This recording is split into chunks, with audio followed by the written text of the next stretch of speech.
Assalamualaikum warahmatullahi wabarakatuh. Izin memperkenalkan diri, nama saya Suri Husni Nur Aini dari kelas B3 PGSD 2019 dengan nomor induk mahasiswa 19060355. Di sini saya akan menjelaskan tentang rancangan program remedial dan rancangan program pengayaan.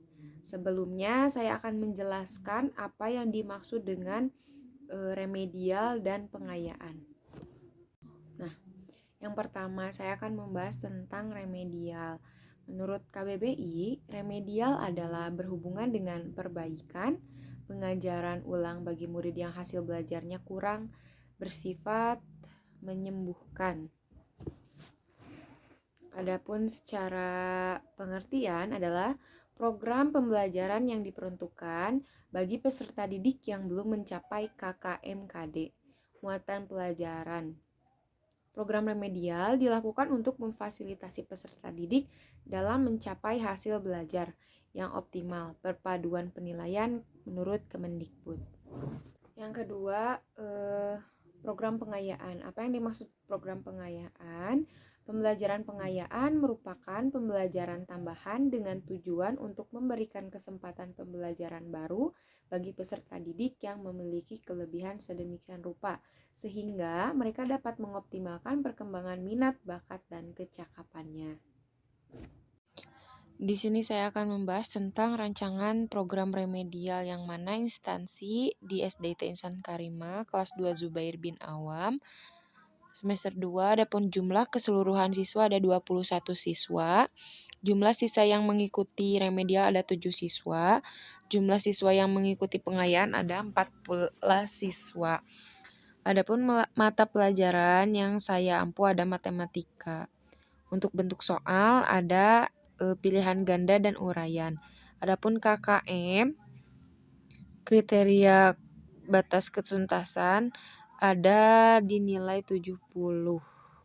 Yang mana kolom pertama di sini ada diisi dengan nomor, kolom kedua diisi dengan nama siswa yang mengikuti remedial. Kolom ketiga di sini ada nilai ulangan, yang mana nilai ulangan tersebut adalah nilai sebelum anak mengikuti remedial.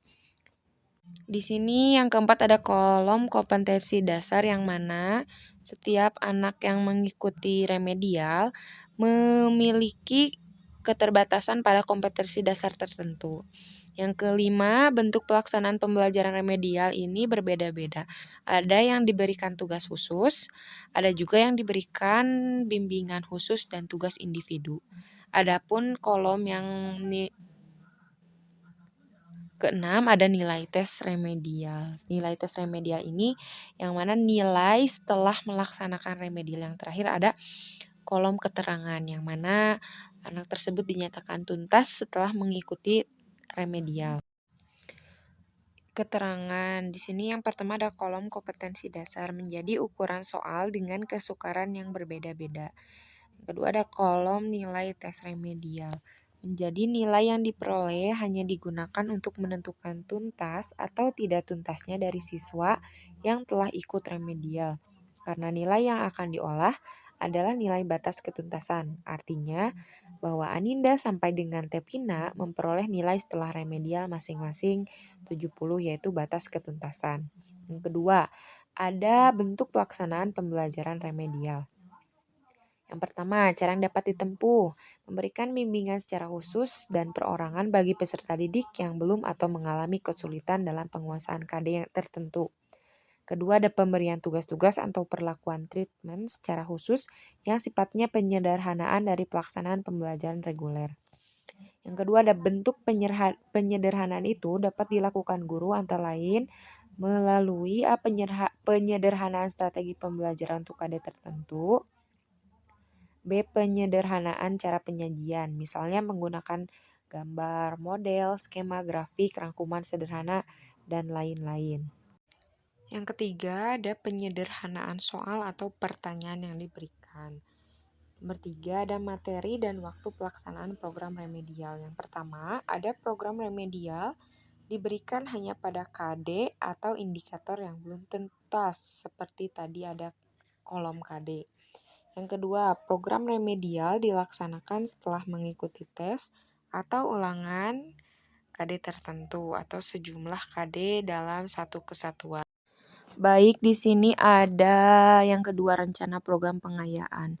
Yang mana siswa yang mengikuti program pengayaan tersebut adalah siswa yang tidak mengikuti kegiatan remedial.